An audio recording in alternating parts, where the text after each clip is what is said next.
तो बाहेर ड्रॉइंग रूममध्ये बसला होता. त्याच्या आयुष्यात अचानक आलेल्या या वादळाचा विचार करत होता. आज त्याच्या लग्नाची पहिली रात्र होती आणि त्याची वधू त्याच्या रूममध्ये बसून त्याची वाट पाहत होती. पण त्याचे हृदय कोणत्याही भावनांपासून मुक्त होते. ही रात्र त्याच्या आयुष्यात पहिल्यांदाच नाही तर आधीही आली होती आणि त्या रात्री त्याच्यासोबत जे काही घडले होते ते तो विसरू शकत नव्हता. त्या रात्री तो त्याची पहिली पत्नी नैनाच्या जवळ आला होता आणि नैनाने त्याला दूर ढकलले होते. खबरदार, जर तू माझ्या जवळ आलास तर माझ्या हृदयावर, माझ्या अस्तित्वावर, माझ्या प्रेमावर दुसऱ्याचा हक्क आहे. मी तुला माझा नवरा मानतच नाही आणि तुला मी शरणही जाणार नाही. जर तू माझ्या जवळ आलास तर मी ओरडू लागेल. आणि अर्जुन चौधरी नैनाच्या चेहऱ्याकडे पाहत राहिला. त्यानेही त्याच्या इच्छेने हे लग्न केले नव्हते, पण जेव्हा लग्न झाले तेव्हा त्याने लग्न टिकवण्याचा विचार तर केला होता आणि या उद्देशाने तो नैनाच्या जवळ आला होता. पण नैनाचे बोलणे ऐकून त्याचे मन विव्हळले. नैना, तू माझ्याशी खूप चुकीचे केलेस. माझ्या पुरुषत्वावर बोट उचलून तू चांगले केले नाहीस. तुला तुझे आयुष्य माझ्यासोबत घालवायचे नव्हते. जर तुला हे नाते टिकवायचे नव्हतेच तर तू दुसरे काही कारण देऊ शकली असतीस. पण तू माझ्या पुरुषत्वावर बोटे उचलून हे नाते संपवलेस. हा तुझ्याकडून सूड आहे की मला एका मोलकरणीशी लग्न करण्यास भाग पाडले गेले आणि आता मी सिद्ध करेन की माझ्यात किती पुरुषत्व आहे. मी खोलीत बसलेल्या त्या मुलीला समाधान देईल आणि तिच्या पोटातून माझा वारस जन्माला घालेन, जो तुझ्या तोंडावर एक थप्पड असेल. विक्रम चौधरी रागाने मुठ्ठी आवळत आपले मन मोकळे करत होता. रात्रीचे 12 वाजले होते. त्याने त्याच्या खोलीकडे एक रागीट नजर टाकली. जणू काही संपूर्ण चूक खोलीत बसलेल्या त्या निष्पाप मुलीची आहे. अर्जुन चौधरीचा चेहरा लाल होत होता. खोलीत येताच त्याने टेबलावर कॉन्ट्रॅक्ट मॅरेज पेपर जोरात मारून फेकले. अनुषाने पदरा आडून भीतीने त्याच्याकडे पाहिले. हा कॉन्ट्रॅक्ट मॅरेज आहे. मला फक्त माझ्यावरील आरोप नष्ट करायचे आहेत. माझ्या पत्नीने मला नपुंसक सिद्ध केले आहे. जेव्हा तू माझ्या मुलीची आई होशील तेव्हा सगळे त्याच्यावर विश्वास ठेवतील, असे म्हणत अर्जुन चौधरी वॉशरूममध्ये गेला. त्याला या सामान्य मुलीमध्ये रस नव्हता, जी त्याच्या घरातील नोकर रामूची मुलगी होती आणि त्याने तिला आजपर्यंत पाहिलेही नव्हते. आज संध्याकाळी दोघांचेही लग्न झाले. ती अर्जुन चौधरीच्या बेडवर त्याच्या खोलीत उपस्थित होती आणि येणाऱ्या काळाच्या भीतीने थरथर कापत होती. ती मनातल्या मनात देवाचे स्मरण करत प्रार्थना करत होती. तिला वाटत होते की हा काळ इथेच थांबावा आणि तिचे आयुष्य असेच जावे. तिला या भयानक अर्जुन चौधरीचा सामना करावा लागू नये. पण तिला असे भाग्य लाभले नव्हते. तिच्या नशिबात काहीतरी वेगळेच लिहिले होते. काही वेळाने अर्जुन फ्रेश होऊन वॉशरूममधून बाहेर आला. इकडे माझ्याकडे ये. अर्जुनने अनुषाला त्याच्यासोबत सोफ्यावर बसण्याचा इशारा केला, पण ती तिच्या जागेवरून 1 इंचही हलली नाही. मी तुला सांगतोय, इकडे ये. यावेळी तो ओरडला. अनुषाच्या अस्तित्वाला धक्का बसला. भीतीमुळे तिची अवस्था वाईट झाली होती. तिचे डोळे वारंवार अश्रूंनी ओले झाले होते. अरे देवा, मला या दगडी माणसाच्या रागापासून वाचव, हे हळुवारपणे म्हणत ती बेडवरून खाली उतरली आणि उभी राहिली. अर्जुन तिथेच उभा राहिला. मी तुझे शब्द ऐकले होते. तुला काय म्हणायचे आहे? त्याने अनुषाचा हात धरला आणि तिला ओढताच तिला तोल सांभाळता आला नाही आणि ती त्याच्या छातीवर पडली. त्या क्षणी ते दोघेही खूप जवळ होते आणि तो तिच्या कोवळ्या अस्तित्वाला त्याच्या हातात घट्ट धरून होता. तुला कळले पाहिजे की तू माझ्या आयुष्यात का आली आहेस. अनुषाला असे वाटत होते की ती मरणार आहे.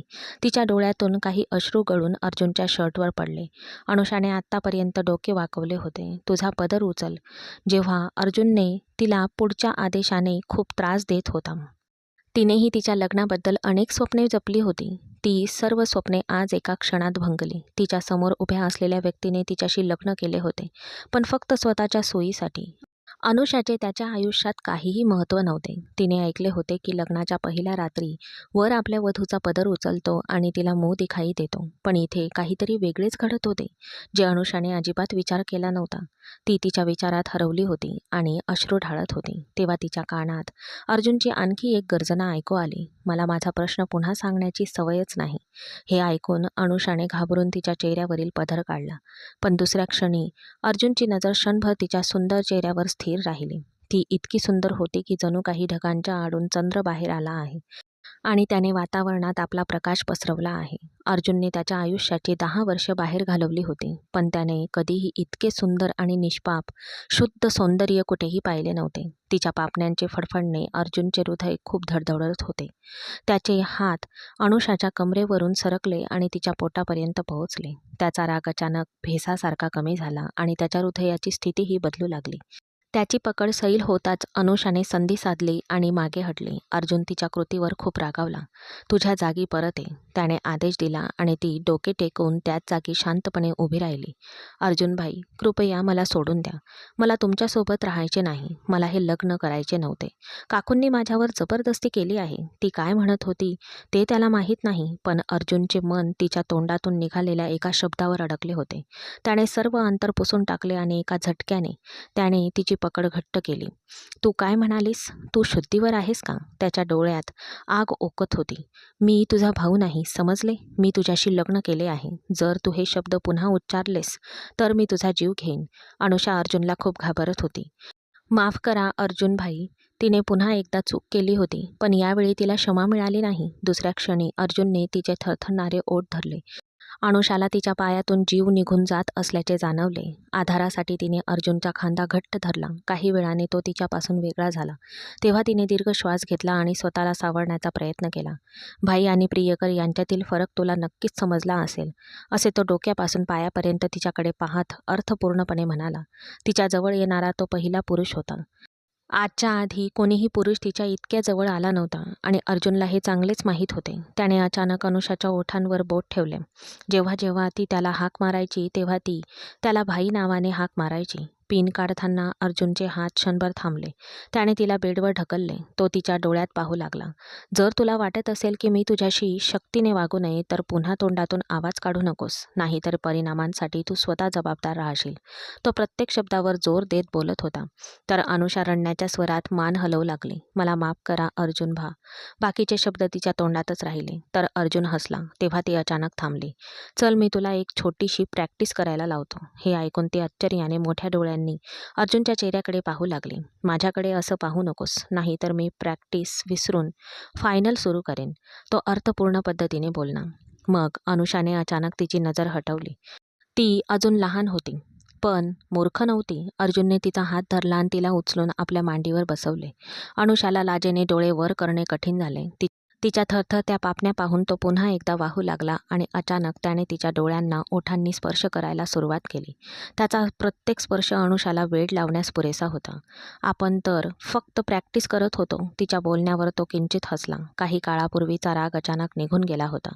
आता तिला फक्त एवढेच माहीत होते की त्याच्यासमोर एक अतिशय सुंदर मुलगी बसली आहे, जी त्याच्या हृदयाची आणि त्याच्या हृदयाच्या ठोक्यांची मालक बनली आहे. आणि ती मुलगी त्याची पत्नी आहे, जिच्यावर त्याचा पूर्ण अधिकार आहे. आज तो कोणत्याही परिस्थितीत तिला सोडण्याच्या मनस्थितीत नव्हता. नयनाची आठवण येताच त्याने अनुषाचा हात उचलला आणि त्याच्या छातीवर ठेवला आणि तिच्या डोळ्यात पाहून विचारले की तुझ्यावर कोणाचा अधिकार आहे? त्याचा प्रश्न ऐकून अनिशा गोंधळली. तिला काय बोलावे ते समजतच नव्हते. अर्जुनने तिची समस्या सोडवली. तो तिच्या मानेवर किंचित वाकला आणि प्रेमाने फुंकर मारत म्हणाला, फक्त अर्जुन चौधरीचाच तुझ्यावर अधिकार आहे. त्याची शैली पूर्णपणे वेडी झाली होती आणि त्याची पकडही अधिक मजबूत झाली होती. अनुषा वेदनेने रडू लागली. मला वेदना होत आहेत अर्जुन. तिच्या बोलण्यातून वेदना स्पष्ट दिसत होत्या. त्याने आपली पकड थोडी सैल केली. मला तहान लागली आहे अर्जुनजी, मला पाणी प्यायचे आहे. मलाही तहान लागली आहे, असे म्हणत तो किंचित हसला. त्याचा राग शांत झाला होता. त्याच्या मनात फक्त एकच इच्छा उरली होती, समोर असलेल्या या सुंदर मुलीची इच्छा. पण नंतर त्याला त्या मुलीच्या सुकलेल्या ओठांची दया आली. त्याने हात पुढे केला आणि जग उचलण्याचा प्रयत्न केला, पण तो रिकामा होता. तू थांब, मी पाणी घेऊन येतो. त्याने अनुषाच्या गालावर प्रेमाने थाप दिली. तू तू नकोस, मी स्वतः जाईन. ते चांगले दिसत नाही. जर कोणी तुला पाणी आणताना पाहिले तर मलाच फटकारले जाईल. सर्वात आधी हे तुझ्या लहान मनात ठेव की तू आता या घराची दासी नाहीस, तर तू माझी पत्नी आहेस. तिच्या डोळ्यात पाहत तो गंभीरपणे म्हणाला. तो स्वयंपाकघरात जाऊ लागला. तेव्हा त्याच्या कानात ऋतिकचा आवाज घुमला. शेवटी ही काय शक्ती आहे? तू तुझ्या एका साध्या मोलकरणीशी लग्न केलेस? मी तुला खरं सांगतोय, मला तुझ्यावर दया येते. स्वतःला सिद्ध करण्यासाठी तुला काय काय करावे लागते. तू एका मोलकरणीलाही तुझी बायको बनवलेस आणि आता तिच्यासोबत तोच बेड शेअर करतोयस. मला या सगळ्याचा विचार करून सुद्धा लाज वाटते. ऋतिकच्या व्यंग्यात्मक बाणांचा त्यांच्यावर काहीही परिणाम झाला नाही. अर्जुन त्या स्थितीत उभा राहिला. आरामात भांडं भरल्यानंतर तो ऋतिकच्या समोर चालत आला. माझी काळजी करण्याऐवजी स्वतःची काळजी कर, असे म्हणत त्याने ऋतिकच्या खांद्यावर हळुवारपणे थाप दिली. त्याचे संपूर्ण शरीर जळत होते आणि या रागाचे कारण अनुषा होती. कारण ऋतिकला लहानपणापासूनच अनुषा आवडत होती. तो तिच्यावर प्रेम करायचा आणि तो तिच्याशी लग्न करू इच्छित होता. पण अर्जुन चौधरीने सगळं उद्ध्वस्त केलं होतं. अर्जुनमुळे त्याची अनुषा त्याच्यापासून वेगळी झाली होती. त्याला अजूनही समजत नव्हतं की अनुषा या माणसाशी लग्न करायला तयारच का झाली. शेवटी अनुषा तिचा जीव कसा धोक्यात घालू शकते. गेल्या 2 दिवसांपासून हा विचार त्याला त्रास देत होता. अर्जुन चौधरी पुन्हा खोलीत आला तेव्हा ती त्याच ठिकाणी उभी होती जिथे तो तिला सोडून गेला होता. तुझा आणि ऋतिकचा काय संबंध आहे? अर्जुनने तिच्याकडे खोलवर पाहिले आणि स्पष्टपणे विचारले. ऋतिक? तो तर माझा खूप चांगला मित्र आहे. अनुषा तिने सरळ उत्तर दिले. तुला माहीत असायला हवे की एक मुलगा आणि मुलगी कधीही मित्र असू शकत नाहीत. तू गैरसमज करत आहेस. आमच्यात असे काहीही नाही. तो खूप चांगला आहे. त्याने नेहमीच मला मदत केली आहे. त्यानेच मला कॉलेजमध्ये प्रवेश मिळवून दिला होता. हे ऐकून अर्जुनने आपले ओठ एकमेकांवर दाबले. मला तू ऋतिकसोबत किंवा त्याच्या आजूबाजूला पुन्हा दिसणार नाहीस. नाहीतर ते तुझ्यासाठी अजिबात चांगले होणार नाही. हे ऐकून तिने मान टेकवून लगेच मान हलवले. जेव्हा तिने असे मान वाकवून त्याचे शब्द स्वीकारले तेव्हा अर्जुनचे हृदय धडधडत नव्हते. जेव्हा अनुषाने पाणी प्यायले तेव्हा अर्जुन आरामात तिच्या समोर सोफ्यावर जाऊन बसला. बराच वेळ शांततेत गेला. तो अनुषाच्या चेहऱ्यावरील प्रत्येक वैशिष्ट्याकडे खूप बारकाईने पाहत होता.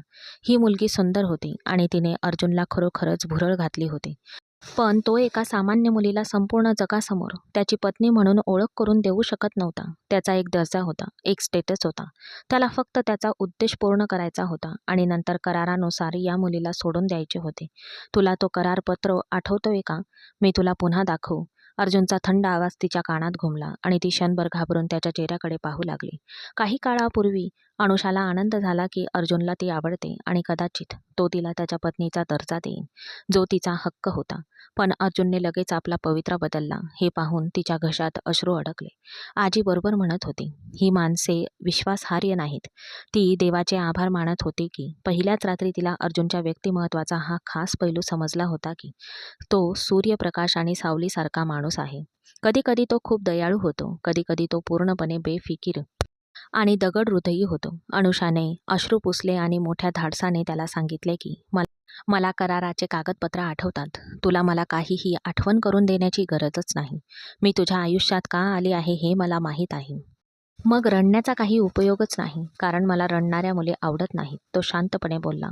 जणू अनुषाने पेट घेतला होता आणि म्हणाला, माझे ऐक. मी तुला जे काही समजावून सांगत आहे ते तुला स्वीकारावे लागेल आणि जर तू माझे ऐकले नाहीस तर तुला शिक्षा होईल.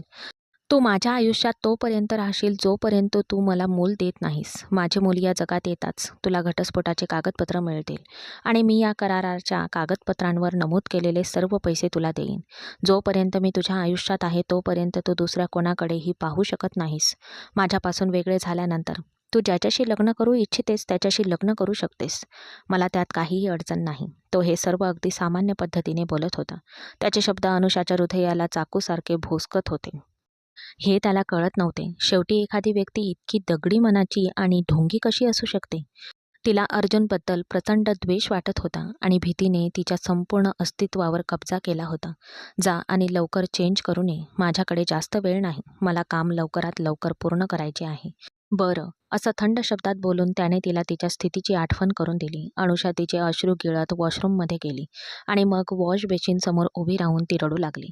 तिच्या रडण्याचा आवाज बाहेर येत होता, पण तो बाल्कनीत उभा राहून बेफिकीर असल्याचा आव आणत सिगारेट ओढत होता. महिलांचे अश्रू कपटी असतात, असे त्याने व्यंग्यात्मक स्वरात म्हटले आणि अर्धी जळीत सिगारेट खाली फेकून दिली. अनुषा बाहेर आली तेव्हा तिने एक साधा पांढरा ड्रेस घातला होता. ती शांतपणे बेडवर जाऊन बसली. पुढच्या क्षणी अर्जुनने हात पुढे केला आणि लाईट बंद केली आणि तिला घट्ट मिठी मारली. अनुषाने एकदा तिचा हात त्याच्या छातीवर ठेवला आणि तिने त्याला स्वतःपासून दूर ढकलण्याचा प्रयत्न केला, पण त्याने आधीच तिचे दोन्ही हात धरून ठेवले होते. अनुषा असहाय्यतेमुळे वाईट स्थितीत होती, तर अर्जुन मुलीच्या भावनांकडे पूर्णपणे दुर्लक्ष करत होता. तिच्यावर आपल्या प्रेमाचा वर्षाव करण्यात इतका व्यस्त होता की त्याला कळलेच नाही की त्याने अनुषाची निरागसता तिच्याकडून हिसकावून घेतली आहे. जेव्हा ती जागी झाली तेव्हा तो खोलीत कुठेही दिसत नव्हता. अनुषाच्या जखमा पुन्हा ताज्या होऊ लागल्या. रात्रीचे क्षण तिच्या डोळ्यासमोर चित्रपटासारखे चमकू लागले, पण लाजेने लाल होण्याऐवजी ती रागाने लाल होऊ लागली. तिला अपमानाची भावना येत होती. जर ते क्षण तिच्यासोबत प्रेमाने घालवले असते तर कदाचित ते क्षण आठवून ती लाजेने लाल झाली असती आणि तिची नजर खाली झाली असती. पण आता तसे नव्हते, कारण अर्जुनने तिच्यासोबत घालवलेले क्षण फक्त एक तडजोड होती. ते अपमानाचे क्षण होते जे अनुषाला जाणवत होते. आता तिच्या डोळ्यात लाजेऐवजी द्वेष आणि रागाचे अश्रू होते. अर्जुन चौधरी, मी तुला कधीही माफ करणार नाही. तू मला किती वाईट वागवतोस याची तू कल्पनाही करू शकत नाहीस. इतके वाईट की मी देवाला प्रार्थना करते की तू मरून जावास. अर्जुनचा तिच्यावरचा स्पर्श तिला असे जाणवत होते की जणू तिच्या अंगावर मुंग्या चालत होत्या. अचानक एका जड आवाजाने तिला गप्प राहण्यास भाग पाडले. तू रडत आहेस. जणू मी तुझ्यावर प्रेम करण्याचा दावा केला आहे आणि ते सर्व दावे खोटे निघाले आहेत. त्याच्या बोलण्यातही तोच निष्काळजीपणा होता. मी तुला कधीही समजावून सांगितलं होतं की मला रडणे आणि ओरडणे आवडत नाही. ती त्याला सांगू इच्छित होती की मला तू आवडत नाहीस, पण जेव्हा तो अचानक तिच्या समोर आला तेव्हा तो तरुण पुन्हा त्याच्या विचारांमध्ये गुंतला होता. माहीत नाही का, पण जेव्हा जेव्हा तो तिच्याजवळ किंवा तिच्या समोर असायचा तेव्हा तिचे शब्द कुठेतरी हरवून जायचे. माहीत नाही की त्याच्यात अशी कोणती जादू होती की अनुषाची बोलण्याची शक्ती हिरावून घेत होती. लवकर उठ आणि माझे कपडे इस्त्री कर. मला एक खूप महत्त्वाच्या बैठकीसाठी बाहेर जायचे आहे. तो रात्री अचानक वरच्या मजल्यावर गेला होता, पण ती त्याला विचारू शकत नव्हती, कारण तिला असा कोणताही अधिकार नव्हता. कपडे इस्त्री करून ती वळली तेव्हा तो बेडला टेकून आरामात बसला होता आणि तिच्याकडे पाहत होता. अनुषा मान वाकवून बोटे फिरवू लागली. ती त्याच्या पुढच्या आदेशाची वाट पाहत होती. तर तिच्या आयुष्याचा तो शत्रू तिच्या लालबुंद झालेल्या चेहऱ्याकडे पाहत जणू आनंद घेत होता. इथे येऊन बस. जेव्हा त्याने पुढचा आदेश दिला तेव्हा अनुषा रोबोटसारखी चालत त्याच्या पायाजवळ बसली. हवेलीतील लोकांचे काहीही ऐकण्याची किंवा नोकरांसारखे हवेलीत काम करण्याची गरज नाही. अनुषाच्या घशात पुन्हा अश्रूंचा गोळा अडकला. जर मी तुला हवेलीचे कोणतेही काम करताना पाहिले तर माझ्यापेक्षा वाईट कोणीही नसेल. जोपर्यंत तू माझ्या आयुष्यात आहेस तोपर्यंत तू श्रीमती अर्जुन चौधरी म्हणून राहशील. मी काय म्हणतोय ते तुला समजले का? प्रत्येक शब्दावर जोर देऊन तो आता त्याच्या समोर बसलेल्या घाबरलेल्या मुलीकडे प्रश्नार्थक पद्धतीने पाहत होता. हो हो, मला समजले आहे. मी आजीसाठीही काही काम करू शकत नाही का? नाही, तू कोणतेही काम करणार नाहीस. तू माझ्याशिवाय कोणाचेही कामाला हातही लावणार नाहीस. असे म्हणत तो उभा राहिला आणि तिच्यासमोर त्याचा शर्ट काढू लागला. मग तिने पटकन तिच्या डोळ्यांवर हात ठेवला. तू काय करत आहेस? तुला मुलीसमोर शर्ट काढायला लाज वाटत नाही? त्याने तिच्या स्टाईलवर आश्चर्याने तिच्याकडे पाहिले, नंतर आनंदाने हसला. असं वाटतंय की तू रात्रीची सगळी दृश्य विसरली आहेस. त्यावेळी फक्त शर्टच नाही तर मी इतरही अनेक गोष्टी काढल्या होत्या. हे ऐकून ती लाजेने लाल झाली. बाय द वे, तू डोळ्यावरून हात काढ. मी काहीही करत नाहीये. मी फक्त माझा शर्ट बदलत आहे. जेव्हा त्याने समजावून सांगितले तेव्हा ती गोंधळून जमिनीकडे पाहू लागली. तो खोलीतून बाहेर पडल्यावर तिने एक दीर्घ श्वास घेतला. ती स्वतःवर नियंत्रण ठेवण्याचा प्रयत्न करू लागली. जर आजीला हे कळले तर तिला कसे तोंड देईल आणि त्यांच्या प्रश्नांची उत्तरे ती कशी देईन हे तिला समजतच नव्हते. तो स्वतः परवानगीशिवाय त्याच्या जवळ आला होता आणि तिच्याशी संबंध निर्माण केले होते, आणि जेव्हा आजीला हे कळेल तेव्हा ती अनुषाला मारून टाकेल याची तिला भीती वाटत होती. ती पुढे गेली आणि पटकन तिची खोली बंद केली. पण भीती कमी होत नव्हती. तिला अर्जुनची सर्वात जास्त भीती वाटत होती. त्याच्या सवयीने ती त्रासली होती. अरे देवा, मला मदत कर. मला या संकटातून बाहेर काढ. माझा मार्ग सोपा कर. लग्नापूर्वीही अर्जुन हवेलीत कधीही उपस्थित असेल तर ती अर्जुनपासून दूर राहायची. म्हणून ती क्वचितच हवेलीत जायची. ती अर्जुनच्या ड्रायव्हरची मुलगी होती. ती या हवेलीच्या नोकराच्या घरात वाढली होती आणि तिचे संपूर्ण कुटुंब चौधरींसाठी काम करत होते. पण तिच्या वडिलांनी तिला कधीही हवेलीत काम करू दिले नव्हते. तिला अभ्यासाची खूप आवड होती आणि ती सतत तिच्या खोलीत बसून अभ्यास करायची. बडेसाहेबांनी तिच्यावर एक उपकार केला आणि तिला शहरातील एका चांगल्या विद्यापीठात प्रवेश मिळवून दिला. पण अचानक तिच्या वडिलांचे निधन झाले आणि तिचे सुखी जीवन उलथून गेले. अर्जुनच्या बाबतीत तो सागर चौधरीचा सर्वात धाकटा आणि लाडका मुलगा होता. तो खूप उज्ज्वल नशीब घेऊन जन्माला आला होता. त्याला कशाचीही कमतरता नव्हती, ना प्रेमाची ना संपत्तीची. तो अत्यंत हट्टी आणि गर्विष्ठ होता. त्याला जे आवडायचे ते तो आपला हक्क मानू लागायचा. लंडनमधून शिक्षण पूर्ण केल्यानंतर तो भारतात आला आणि सागर चौधरीने त्याच्यावर लग्नासाठी दबाव आणला. अर्जुनच्या आयुष्यात अनेक मुली आल्या होत्या, पण त्याच्यापैकी कोणीही त्याच्या मनाच्या जवळ नव्हते. तो त्यांच्याशी मैत्री करायचा आणि त्यांच्यासोबत वेळ घालवायचा, पण आजपर्यंत त्याने कधीही कोणत्याही मुलीला त्याचा जीवनसाथी म्हणून पाहिले नव्हते. त्यापैकी कोणीही त्याच्या मानकांनाही पूर्ण करत नव्हते. त्याने स्पष्टपणे त्याच्या वडिलांची लग्न करण्यास नकार दिला होता आणि म्हणाला, "मी विचार केला आहे की जेव्हा मला अशी मुलगी सापडेल, जी मला वाटेल की हो, ती माझी जीवनसाथी बनण्यास पात्र आहे, त्या दिवशी मी लग्न करेल. पण सध्या माझा लग्न करण्याचा कोणताही हेतू नाही."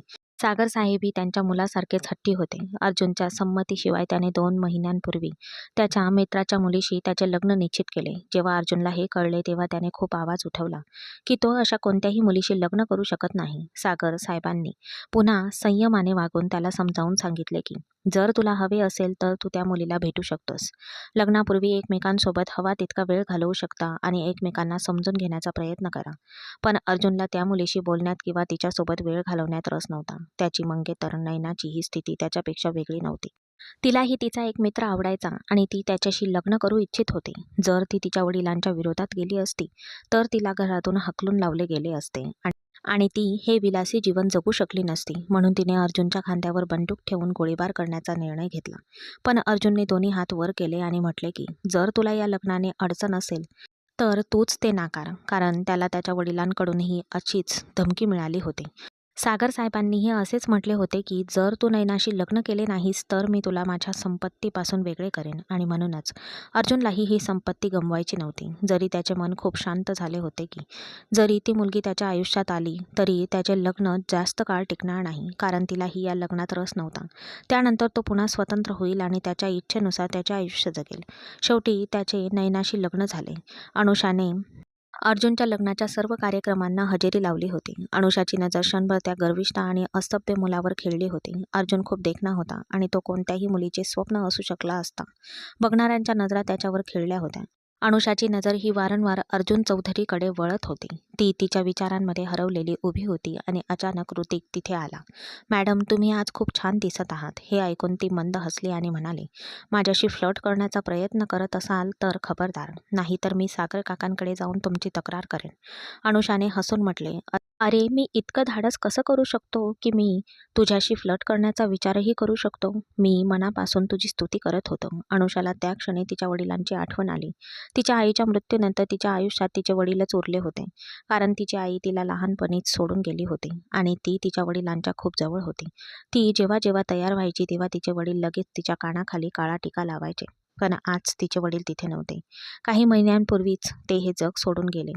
तिला एकटं सोडून निघून गेले होते आणि दुसरीकडे तिच्या काकूंनी तिला तिच्यासोबत ठेवले होते.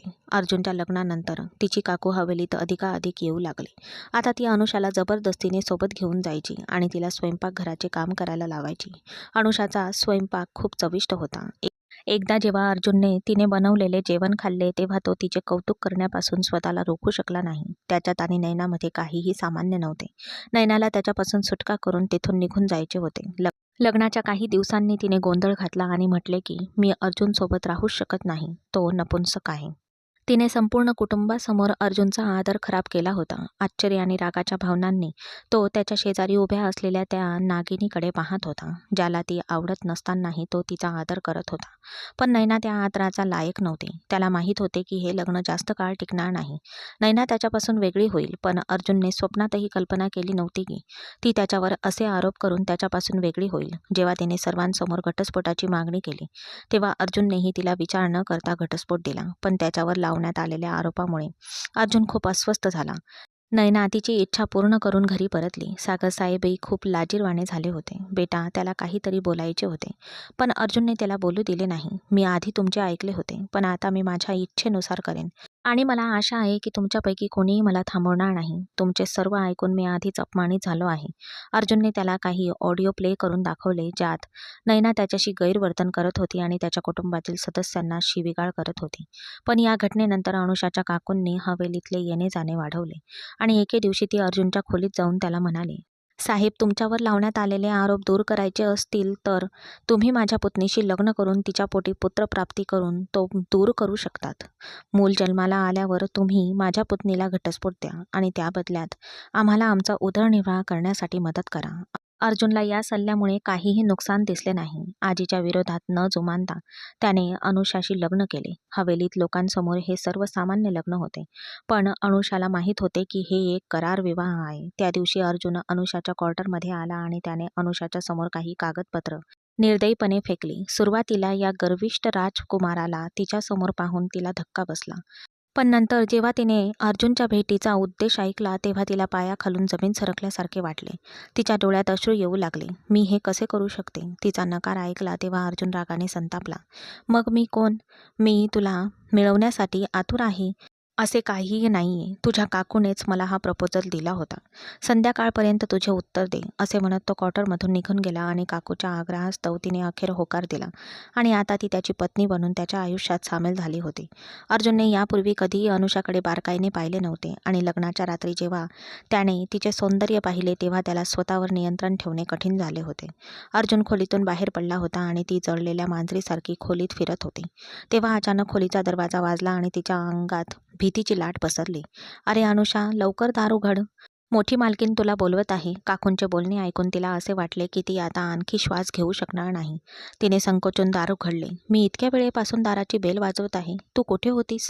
तू एका दिवसात तुझा स्टेटस विसरलीस की काय? नेहमी लक्षात ठेव की त्याने तुला त्याची बायको बनवण्यासाठी तुझ्याशी लग्न केले नाही, तर संपूर्ण जगाला सिद्ध करण्यासाठी की तो नपुंसक नाही. त्याचा उद्देश पूर्ण होताच तो तो तुला दुधातून माशीप्रमाणे त्याच्या आयुष्यातून बाहेर फेकून देईन. पण काळजी करू नकोस. त्यानंतर आपल्याकडे इतके पैसे असतील की आपल्याला या चौधरींचे गुलाब राहण्याची गरज भासणार नाही. पण तोपर्यंत तुला स्टेटस विसरू नकोस. तुझी काकू तुला आठवण करून देते. पण अनुषाचे डोळे भरून आले. मला आठवतंय काकू, मी काहीही विसरले नाही. ती डोळ्यांचा संपर्क टाळत म्हणाली. तिचा हात धरून तिला ओढत ती आजीच्या खोलीत घेऊन गेली. आजीने काकूंना ताबडतोब खोलीतून बाहेर पडण्यास सांगितले आणि अनुषाच्या चेहऱ्याकडे गंभीरपणे पाहू लागली. इथे बस. तिने अनुषाला बसण्याचा इशारा केला आणि ती बेडवर टेकून बसली.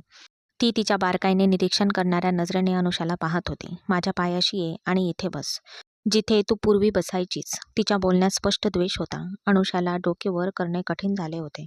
अर्जुनचे शब्द तिच्या मनात घुमत होते, जे त्याने आज सकाळी तिला सल्ला दिला होता की कोणाच्याही निरर्थक आज्ञा पाळण्याची गरज नाही किंवा तुझ्या स्वाभिमान पायंदळी तोडवण्याची गरज नाही.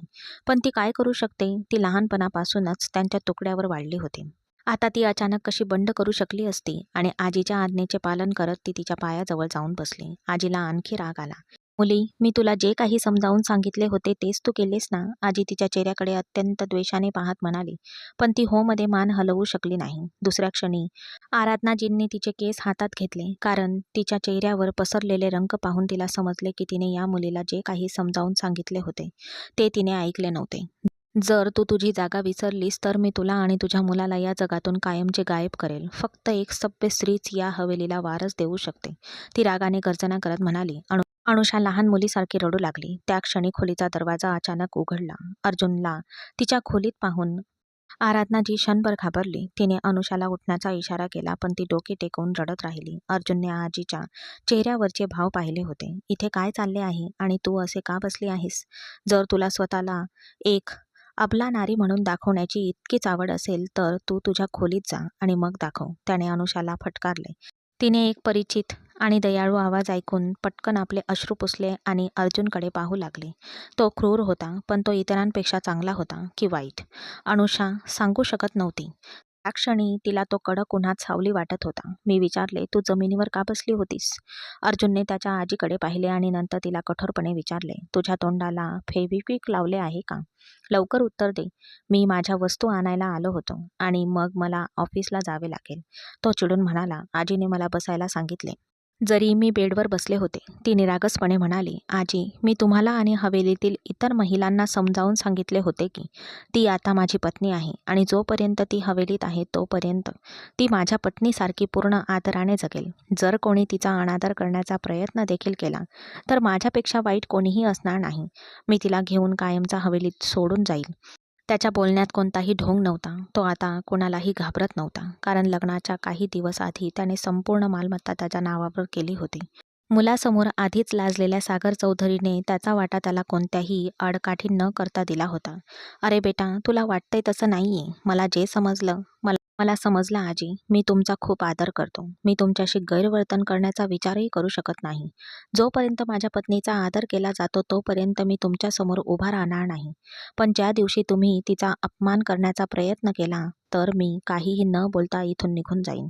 असे म्हणत त्याने अनुषाचा हात घट्ट धरला आणि तिला बाहेर काढले. अनुषा अश्रू ढाळत त्याच्या मागे चालत राहिली. तिला खोलीत आणत त्याने तिला धक्का देऊन पुढे ढकलले. आता तू अश्रू ढाळून बळी बनण्याचा प्रयत्न करत आहेस. सकाळी मी तुला काय समजावून सांगितले ते तुला समजले नाही का? तो चिडून म्हणाला आणि अनुषाने निर्दोषपणे मान हलवली. मला लढायचे कसे कळत नाही, ती हळूच म्हणाली. मूर्ख मुली, तुला गावातील बायकांसारखे लढायला कोणी सांगितले? तुला फक्त तिला नाही म्हणायचे होते. पण अर्जुनजी, तुमची आजी मला खूप बोलत होत्या आणि मला भीती वाटते. माझे हृदय धडधडायला लागते. तुझ्या हृदयावर योग्य उपचार करण्याची गरज आहे असे दिसते. तो तिच्या हृदयाच्या ठोक्यांकडे खोलवर पाहत म्हणाला. अनुषाला त्याची नजर तिच्या हृदयांच्या ठोक्यावर स्थिरावलेली पाहून ती घाबरली आणि तिने पटकन तिचे दोन्ही हात तिच्या हृदयांच्या ठोक्यांवर ठेवले. अर्जुनने तिला आजीच्या खोलीतून आणले तेव्हा तिचा दुपट्टा कदाचित तिथेच कुठे पडला होता. तिचे गाल लाजेने लाल होत होते, तर अर्जुन तिच्या लाल झालेल्या गालांकडे मोठ्या उत्सुकतेने पाहत होता. मी ऑफिसमधून एक महत्त्वाची फाईल घेण्यासाठी परत आलो होतो. पण इथे आल्यानंतर मला वाटते की निघण्यापूर्वी मला आणखी एक महत्त्वाचे काम करावे लागेल, असे म्हणत त्याने आतून गेट लॉक केला. त्याचे हेतू जाणून अनुषा घाबरली. एका झटक्याने तिला स्वतःजवळ ओढले. तिची नाजूकता भीतीने थरथरत असल्याचे जाणवले आणि तो तिच्या कानात कुजबुजू लागला. तसे तू इतकी घाबरलीस का? मी तुला खाणार नाही आणि शिवाय मी तुझ्यावर कोणतीही बळजबरी करत नाही. मी फक्त तुला प्रेम करतो. अनुषाला पहिल्यांदाच कळले की ती इतकी का घाबरली. शेवटी तो तिचा नवरा होता. त्याने प्रेमाने तिला बेडवर झोपवले आणि अनुषाने तिचे डोळे बंद केले आणि तिची सर्व भीती मागे सोडून पहिल्यांदाच तिला अर्जुनच्या हृदयातून स्पर्श जाणवला. तो तिच्या ओठांच्या जवळ होता. अर्जुनने त्याच्या केसांमध्ये बोटे मोठ्या तीव्रतेने गुंतवली, स्वतःला त्याच्या स्वाधीन केले. काही वेळाने अंघोळ करून फ्रेश होऊन कपडे परिधान केल्यानंतर तो तिच्या गालावर थाप मारत खोलीतून निघून गेला आणि म्हणाला की आता तू कोणाच्याही फालतू गोष्टींवर विश्वास ठेवणार नाहीस. तो रात्री उशिरा घरी परतला होता आणि खूप थकला होता. तो लाऊंजमध्ये प्रवेश करताच तो आश्चर्यचकित झाला आणि त्याच्या जागी थांबला. त्याच्यासमोर ती छोटी मुलगी डायनिंग टेबलवर डोके टेकवून बसली होती. इतका उशीर झाला आहे, ही मुलगी इथे काय करत आहे असा विचार करून तो तिच्याकडे गेला. त्याने अनुषाचे नाव घेताच ती घाईघाईने उठून बसली. तू तू आलास? मी तुला जेवण वाढते. तू मला जेवण देण्यासाठी अजून जागी आहेस का? तो आश्चर्यचकित झाला, कारण आजच्या आधी कधीही त्याच्या कोणत्याही नातेवाईकाने अर्जुनची अशी वाट पाहिली नव्हती. त्याची आई NGOच्या कामात इतकी व्यस्त होती की तिला अर्जुनचीही काळजी नव्हती. इतर भावंडांमध्येही त्याची इतकी काळजी घेणारा कोणीही नव्हता. आधी त्याला खूप प्रेम करायची, पण आता ती म्हातारी झाली होती आणि ती त्याची इतकी काळजी करू शकत नव्हती. त्याला एक आनंदी आश्चर्य वाटले आणि त्याच्या मनात एक विचित्र झुंज येत होती. मी तुझी तात्पुरती पत्नी आहे हे उघड आहे, असे तिने तात्पुरतीवर खूप जोर देत म्हटले. पण अर्जुनने तिच्याकडे दुर्लक्ष केले. ही एक अर्थपूर्ण गोष्ट आहे जी दुर्लक्षित केली जाते. ती कुरकुर करत अन्न बाहेर काढत होती आणि ती वळताच तिचे डोके अर्जुनच्या छातीवर जोरात आदळले. जो कधी आला आणि तिच्या इतक्या जवळ उभा राहिला हे तिला देखील कळले नाही. अरे देवा, इथे आयफेल टॉवर कोणी उभारला आहे? माझ्या डोक्यावर इतक्या जोरात आदळला आहे की मला चक्कर येऊ लागली आहेत. तिच्या तोंडातून हे ऐकून अर्जुन मोठ्याने हसला. मी एक मजबूत माणूस आहे, पण तुला लोणी आणि मलईसारखे मऊ आणि नाजूक व्हायला कोणी सांगितले? आत्तापर्यंत त्याने तिच्यासोबत घालवलेल्या वेळेमुळे अर्जुनला चांगलेच जाणवले होते की ती खूप मऊ आणि नाजूक आहे. इतकी मऊ आहे की जर त्याने तिला घट्ट धरले असते तर ती त्याच्या मुठीत लोणीसारखी वितळली असती. अनुषा पहिल्यांदाच त्याला इतक्या उघडपणे हसताना पाहून आश्चर्यचकित झाली. नाहीतर अर्जुन नेहमीच रागवत असे. तसे मला एक गोष्ट सांग, इतका देखणा माणूस तुला कोणत्या कोण्यातून आयफेल टॉवरसारखा दिसतो? मग आयफेल टॉवरमध्ये काय चूक आहे? तो खूप सुंदर आहे. लोक दूरवरून ते पाहण्यासाठी जातात. मलाही ते पाहण्याची खूप आवड आहे. अर्जुन शांतपणे तिच्या डोळ्यात चमकणाऱ्या ताऱ्यांकडे पाहत होता. तू पॅरिसला जाशील का? तू असं म्हणत आहेस जसं ते आपल्या शेजारीच आहे. तिने मान हलवली. पण जर तुला हवे असेल तर मी तुला माझ्यासोबत घेऊन जाऊ शकतो. आपण या कॉन्ट्रॅक्ट मॅरेजसाठी एक छोटासा हनीमून प्लॅन करूच शकतो. मला काही हरकत नाही. जेव्हा जेव्हा तो कॉन्ट्रॅक्ट मॅरेजचे नाव घ्यायचा तेव्हा तेव्हा माहीत नाही अनुषाचे हृदय का दुखायचे. हृदयात वेदनेची लाट उठायची आणि अर्जुनच्या चेहऱ्यावरील भाव सामान्य असायचे. राहू दे, तुला फक्त एका मोलकरणीवर इतका खर्च करण्याची काय गरज आहे? आणि जर हे कॉन्ट्रॅक्ट मॅरेज असेल तर ते कॉन्ट्रॅक्टसारखेच राहू दे. मी तुझ्यासोबतच्या चांगल्या आठवणी न घेणेच चांगले, नाहीतर मला खूप त्रास होईल.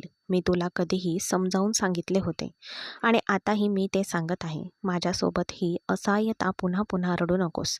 तिच्या शेवटच्या शब्दांकडे दुर्लक्ष करून तो तिला म्हणाला, तू आधी मोलकरीण होतीस, पण आता तू मोलकरीण नाहीस, तर मिसेस अर्जुन चौधरी आहेस. हो, आणि तेही फक्त 2 वर्षांसाठी. तिने पुन्हाही बोलून मध्येच अडवले. अर्जुनने तिचा हात धरला आणि तिला झटक्याने स्वतःकडे ओढले. माझी आणखी एक गोष्ट काळजीपूर्वक ऐक. जितका वेळ तू माझ्यासोबत आहेस तितका वेळ तू शांतपणे आणि आनंदाने घालव. मला अशा प्रकारची टोमणे मारणाऱ्या महिला आवडत नाहीत. मी हे आधीच सांगितले होते आणि आताही मी ते सांगत आहे की मी तुझ्याशी मोफत लग्न केले नाही. जर मी तुझ्याकडून काही घेत असेल तर मी तुला खूप काही देईल आणि मी हे आधीच स्पष्ट केले होते की मी तुला फसवले नाही. लग्नाआधीच मी कॉन्ट्रॅक्ट मॅरेजचा विषय तुझ्यासमोर ठेवला आहे.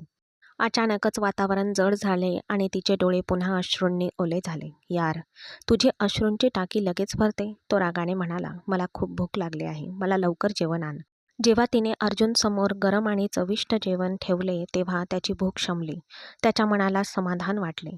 जेवल्यानंतर तो खोलीत गेला. त्याचा रात्रीचा ड्रेस आणि इतर आवश्यक वस्तू आधीच तिथे ठेवल्या होत्या आणि खोली देखील स्वच्छ होती. जेव्हा तो एकटा राहायचा तेव्हा खोलीची अवस्था देखील वाईट होती.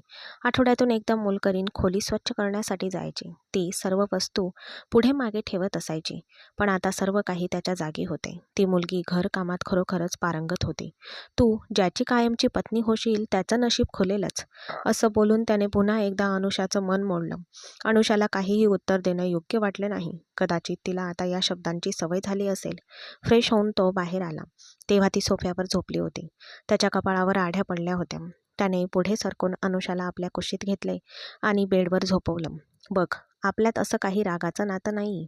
जेव्हा त्याने हे मनापासून सांगितलं तेव्हा अनुषाने यावेळी त्याचा शर्ट हातात घट्ट धरून रडायला सुरुवात केली. कदाचित कालपासून तिच्या आत खूप राग जमा झाला होता आणि आता उघडपणे अश्रू बाहेर येत होते. मला तुझा खूप तिरस्कार आहे. तू माझ्यासाठी किती विचारी आहेस याची तू कल्पनाही करू शकत नाहीस. जर मला माझ्या मर्जीने वागवलं असतं तर मी तुझा जीव घेईन. जर माझी कोणतीही प्रार्थना ऐकली गेली तर मी तुझ्या मृत्यूसाठी प्रार्थना करेन. तू मला खूप रडवतोस. हे ऐकून अर्जुनने त्याचे ओठ घट्ट दाबले, पण काहीही बोलला नाही. त्याने हळूहळू अनुषाला स्वतःपासून वेगळे केले. तिला बेडवर झोपवले आणि स्वतः जाऊन दुसऱ्या बाजूला झोपला. अनुषाच्या रडण्याचा आवाज अजूनही खोलीत घुमत होता. पण यावेळी अर्जुन तिला पुन्हा काही बोलू शकला नाही किंवा अनुषाचे अश्रू पुसण्याची हिंमत त्याच्यात नव्हती. त्याच्या मनात कुठेतरी त्याला असे वाटले की तो या मुलीवर अत्याचार करत आहे, तिला अशा चुकीची शिक्षा देत आहे जे तिने अजिबात केले नाही. दुसऱ्या दिवशी सकाळी तो उठला तेव्हा खोली स्वच्छ होती आणि त्याचे कपडे इस्त्री करून बाजूला ठेवलेले होते. तर ती पुन्हा खोलीतून गायब होती आणि स्वयंपाकघरात त्याच्यासाठी नाश्ता बनवत उभी होती. हवेलीतील लोकही बोटे चाटत होते आणि शांतपणे अनुषाला अर्जुनच्या आयुष्यात पाहत होते. तू कितीही प्रयत्न केले तरी लवकरच अर्जुन तुला कंटाळेल आणि तो तुला सोडून देईल. तो तुला आमच्यासमोर स्वीकारू शकतोच, पण जगासमोर तुला त्याची पत्नी म्हणून कधीही स्वीकारणार नाही. जेव्हा ताईजी तिला वेगाने काम करताना पाहत होत्या तेव्हा तिच्या मनातील राग बाहेर येऊ लागला. वेळच सांगेल की कोण कोणाला सोडून जाईल. अनुषाने सरळ उत्तर दिले. जरी तिला माहीत होते की ती अर्जुनच्या आयुष्यात फक्त थोड्या काळासाठी आहे, पण ताईजींना उत्तर देणे आवश्यक होते. नाहीतर ती तिच्या डोक्यावर मिऱ्या वाटत बसली असती आणि तिचे आयुष्य दुःखद बनवले असते. तिचे काम केल्यानंतर ती खोलीत गेली. अरे बघा, या मुलीला आता पंख फुटली आहेत, ती तिच्या वहिनीला म्हणाली. मला माहीत नाही का, पण मला या लग्नात काहीतरी गोंधळ वाटत आहे. कुठेतरी नक्कीच काहीतरी गडबड आहे. किंवा अर्जुनच्या मनात अचानक असे काय आले की त्याने या नालायक मोलकरणीशी लग्न केले असते, जरी अर्जुनने तिचा चेहराही पाहिला नव्हता. अन्यथा आपण म्हणू शकलो असतो की तो तिच्या सौंदर्याने मोहित झाला असावा. संध्याकाळची वेळ होती. ती बाहेर बागेत फिरत असताना तिला तिचे नाव ऐकू आले. तिने मागे वळून पाहिले तर ऋतिक तिथे उभा होता. त्याचे केस विस्कटलेले होते आणि झोपेअभावी त्याचे डोळे लाल झाले होते. असे वाटत होते की तो अनेक रात्री झोपलेला नाही. अरे ऋतिकजी, कसे आहात? तिने सामान्य पद्धतीने विचारले. मग अचानक तिला आठवले की अर्जुनने तिला ऋतिकशी बोलण्यास मनाई केली होती. दुसऱ्या क्षणी तिने तिचा विचार झटकून टाकला. कुणास ठाऊक तो कुणाशी बोलत असेल. जर मी माझ्या मित्राशी बोलले तर तर मग यात काय अडचण आहे? तिने स्वतःला सांत्वन देण्याचा प्रयत्न केला. आणि जरी तो आता घरीही नाहीये, तर तो मला पाहूही शकत नाही. मॅडमला असा भ्रमही नव्हता की अर्जुनने संपूर्ण हवेलीत कॅमेरे लावले आहेत आणि आता मीटिंगमधून मोकळा झाल्यावर त्याने लॅपटॉप उघडला आणि स्क्रीनवर त्याच्या पत्नीला चालताना पाहत होता. पण त्याची नजर ऋतिकवर पडताच त्याच्या संपूर्ण शरीरात आग लागली आणि त्याने त्याचा मोबाईल उचलला आणि अनुषाचा नंबर डायल केला. अनुषाने मोबाईल सायलेंट मोडवर ठेवला होता. अर्जुनने स्क्रीनवर हे देखील पाहिले होते की त्या मुलीमध्ये इतके धाडस होते की त्याचा चांगला मूड खराब झाला होता. त्याचे मन दुसऱ्या बाजूला सर्व काही उद्ध्वस्त करायचे वाटत होते. अनुषा त्याला संपूर्ण दुर्लक्षित करून ती त्या ऋतिकशी गप्पा मारण्यात मग्न झाली होती. तुला तुझे सेमिस्टरचे पेपर द्यावे लागतील. लग्नाच्या उत्साहात तू तुझे पेपरही विसरली असल्याची शक्यता आहे. अरे यार, मी माझे सेमिस्टरचे पेपर काहीही झाले तरी देईनच, ती मंद हसत म्हणाली. ते बोलत असताना जवळजवळ अर्धा तास उलटून गेला होता आणि दोघांनीही वेळ कसा निघून गेला हे कळलेच नाही. अनुषा तिथून निघून जाण्याचा विचार करत होती. ऋतिकने तिचा प्रयत्न हाणून पाडला. मी तुला एक प्रश्न विचारू का? ऋतिकने धाडस केले आणि तिची परवानगी मागितली. हो विचारा. मला असे का वाटते की तुझे जबरदस्तीने लग्न लावले गेले आहे? तू या लग्नात आनंदी दिसत नाहीये. अर्जुन भाईंनी तुझ्याशी जबरदस्तीने लग्न केले आहे, बरोबर? जर असं काही असेल तर तू मला मोकळेपणाने सांगू शकतेस. मी तुला सर्वतोपरी मदत करण्याचा प्रयत्न करेन. आपण त्यांच्याविरुद्ध न्यायालयात खटला देखील दाखल करू आणि तुला त्यांच्यापासून मुक्तता मिळवू शकेल. बघ, काहीही कठीण नाही. तुला फक्त थोडी हिंमत दाखवावी लागेल. भावनिक होऊन ऋतिकने अनुषाच्या खांद्यावर हात ठेवला आणि अनुषा संपूर्ण अस्तित्वातून थरथर कापू लागली. आजच्या आधी ऋतिकने कधीही तिला स्पर्श करण्याची हिंमत केली नव्हती. रागामुळे अनुषा वाईट अवस्थेत होती. दुसऱ्या क्षणी तिने रागाने त्याचा हात झटकून टाकला. आज तू मला स्पर्श केलास, पुन्हा हे करू नकोस, नाहीतर माझ्यापेक्षा वाईट कोणीही नसेल. मी दुसऱ्याची इज्जत आहे आणि फक्त माझ्या नवऱ्याचा माझ्यावर अधिकार आहे. लग्नाबाबत बोलायचे झाले तर मी हे लग्न माझ्या इच्छेने केले आहे. मी अर्जुनवर प्रेम करते आणि अर्जुन माझ्यावर प्रेम करतो. कोणीही मला जबरदस्ती केलेली नाही. मला आशा आहे की तुला तुझ्या सर्व प्रश्नांची उत्तरे मिळाली असतील. त्याचवेळी रागाने त्याच्याकडे जाणारा अर्जुन अनुषाचे शब्द ऐकून दाराशी थांबला. पण अनुषा, मी तुझ्यावर प्रेम करतो आणि तुलाही माहीत आहे. प्रेमाला शब्दांची गरज नसते. माझ्या डोळ्यात तुला तुझ्याबद्दलचे प्रेम दिसले नाही का गं? पण ऋतिक, मी तुला कधीही दुसऱ्या नजरेने पाहिलेच नाही. मी तुला माझा भाऊ आणि माझा मित्र मानला आहे. माझ्याबद्दलच्या तुझ्या या सर्व भावना तू तुझ्या मनातून काढून टाकल्यास तर ते तुझ्यासाठी चांगले होईल. मला तुझ्या मनातून काढून टाक आणि फेकून दे, नाहीतर आयुष्य तुझ्यासाठी कठीण होईल. अर्जुनला अनुषावर ऋतिकबद्दल असलेला संशय आज संपला. पहिल्यांदाच अर्जुनने स्वतःला शाप दिला की तो इतक्या निष्पाप आणि शुद्ध मुलीवर कसा संशय घेऊ शकतो. दुसऱ्या दिवशी ऋतिक ही लंडनला परत गेला, कारण आता त्याच्यासाठी इथे काहीही शिल्लक राहिले नाही. दुसरीकडे अर्जुनने अनुषासाठी एक अर्जंट पासपोर्ट बनवला आणि पॅरिससाठी तिकिटे बुक केली. अनुषाने हे पाहिले तेव्हा ती आश्चर्यचकित झाली. हे सर्व काय आहे? आपण पॅरिसला जात आहोत. त्याने अनुषाचा गाल प्रेमाने ओढत असे म्हटले. ती आश्चर्याने त्याच्याकडे पाहू लागली आणि मागे सरकली. त्या दिवसानंतर तो अनुषाचा जवळ आला नव्हता आणि ही गोष्ट अनुषालाही त्रास देत होती. ती स्वतःही आश्चर्यचकित झाली होती. जेव्हा जेव्हा तो तिच्या जवळ जाण्याचा प्रयत्न करत असे, तेव्हा त्याला अनुषाचे हे शब्द आठवत असत. जेव्हा ती म्हणाली होती की मला तुझा तिरस्कार आहे आणि मी तुझ्या मृत्यूसाठी प्रार्थना करते. आणि अर्जुनला हे आठवताच त्याची पावले आपोआप मागे थांबत असे. जेव्हा विमानाने उड्डाण केले तेव्हा अनुषाने भीतीने त्याचा हात घट्ट धरला होता आणि डोळे मिटले. त्याच्या शेजारी आणखी एक जोडपे बसले होते. मुलगी तिला पाहून हसत होती. तिने अनुषाची इंग्रजीत चेष्टा केली होती. अनुषाने अचानक डोळे उघडले आणि ओल्या डोळ्यांनी अर्जुनकडे पाहू लागली, जो तिला प्रोत्साहन देत होता आणि तिला रिलॅक्स करण्यास सांगत होता. अनुषा साईटवर बसली होती आणि त्या महिलेवर रागवत होती. 5 मिनिटे उलटून गेली होती जेव्हा अनुषाने सौम्य शब्दात म्हटले की मला खरोखर माफ कर. कशासाठी? अर्जुनने आश्चर्याने विचारले. तुला माझ्यामुळे लाज वाटते का? आणि ती बाई माझी खिल्ली उडवत होती की मी पहिल्यांदाच विमानात प्रवास करत आहे. मला माझा बेल्ट कसा बांधायचा हे देखील माहीत नाही आणि मला इतर काहीही माहीत नाही. तू तिचे शब्द मनावर का घेत आहेस? लोक काहीही बोलत राहतात, दुर्लक्ष कर. तुला माझ्यामुळे लाज वाटत नाही का? मी या छोट्या छोट्या गोष्टी गांभीर्याने घेतच नाही. कृपया तूही त्या गांभीर्याने घेणे थांबव. अनुषासाठी हे खूप आश्चर्यचकित होते. पॅरिसमध्ये खूप थंडी होती. आता तिला कळले की तिने सोबत गरम कपडे आणायला हवे होते. इथेही तिने कमालीचे अज्ञान दाखवले. आता अर्जुन तिला तयार व्हायला सांगून कामाला गेला होता. तेव्हा तिच्याकडे घालण्यासाठी योग्य उबदार कपडे नव्हते. तो परत आला तेव्हा ती बेडवर याच अवस्थेत बसून लहान मुलासारखी रडत होती. अरे देवा, या मुलीला रडण्याशिवाय दुसरे काही का येत नाही? आता काय झाले आहे? ती चिडून म्हणाली, माझ्याकडे घालण्यासाठी गरम कपडे नाहीत आणि मी चुकूनही सोबत हिवाळ्याचे कपडे आणलेले नाहीत. तिने अर्जुनला काही कपडे दाखवले. त्यात भरजरी भरतकाम केलेले सलवार सूट आणि काही साड्या होत्या. ते पाहून अर्जुनने डोके धरले. हे कपडे इथे आणण्याची काय गरज होती वेडी मुलगी? मला माहीत आहे. आता तू मला अज्ञानी म्हणशील. नाही, मी असं काहीही बोलत नाहीये. माझ्यासोबत चल. आधी आपण तुझ्या शॉपिंगला जाऊ आणि नंतर फिरायला जाऊ. अनुषाला वाटत होते की तो तिला अपमानित करेल आणि बोल लावेल, पण अर्जुन तिला काहीही बोलला नाही. अर्जुनने तिला मरून रंगाचा लाल कोट, मरून क्रॉप आणि पांढरी पॅन्ट घालायला लावली आणि नंतर तिच्या डोक्यावर एक गोंडस पांढरी टोपी घालायला लावली. ती मागे वळून आरशात स्वतःला पाहत होती. मला लहानपणापासूनच असे कपडे घालण्याची खूप आवड होती, ती आनंदाने किलबिलाट करत म्हणाली. आणि अर्जुनही हसला. जेव्हा तो तिच्यासोबत चालत होता कधी कधी तो अनुषाच्या चेहऱ्यावरील भाव पाहत होता. बरेच लोक त्याच्या पत्नीकडे पाहत होते, पण तिने एकदाही कोणाकडे पाहिले नाही. ती फक्त अर्जुनकडे पाहत होती आणि नंतर तो हसला. अर्जुनला त्याच्या आयुष्यात नेहमीच अशी मुलगी हवी होती, जी तिच्या पतीसाठी सर्वांच्या नजरेपासून स्वतःचे रक्षण कसे करायचे हे जाणते. ते दोघेही त्यावेळी आयफेल टॉवरच्या वर उभे होते. अनुषा तिची इच्छा पूर्ण झाल्यामुळे आनंदाने किलबिलाट करत होती आणि त्या दिव्यांकडे पाहत होती. तर अर्जुनचे डोळे तिच्या चेहऱ्यावर स्थिर होते आणि तो विचार करत होता की कोणी इतके निष्पाप आणि सुंदर कसे असू शकते? हो, त्याने विचार केला होता की त्याचा उद्देश पूर्ण झाल्यानंतर तो तिला घटस्फोट देईल, पण आता त्याने हा विचार सोडून दिला होता.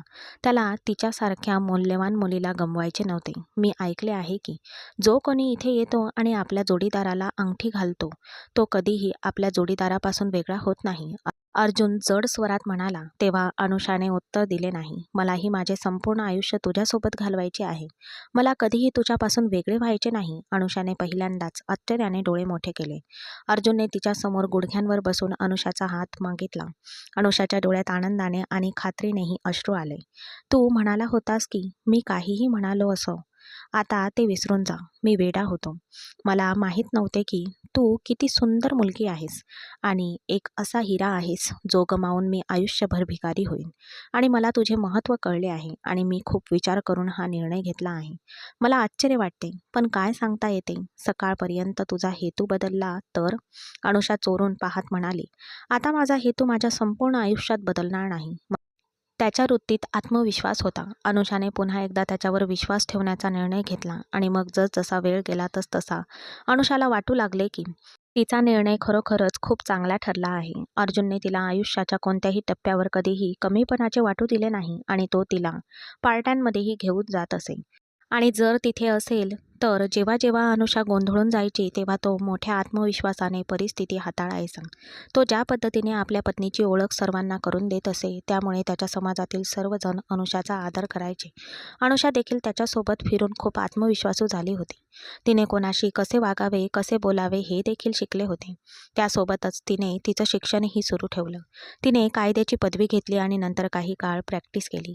पण जेव्हा तिचा मुलगा या जगात आला तेव्हा तिने स्वतः नोकरी सोडली, कारण तिला तिचा वेळ व्यवस्थापित करता येत नव्हता. ती तिचा मुलगा आणि अर्जुनला वेळ देऊ शकत नव्हती.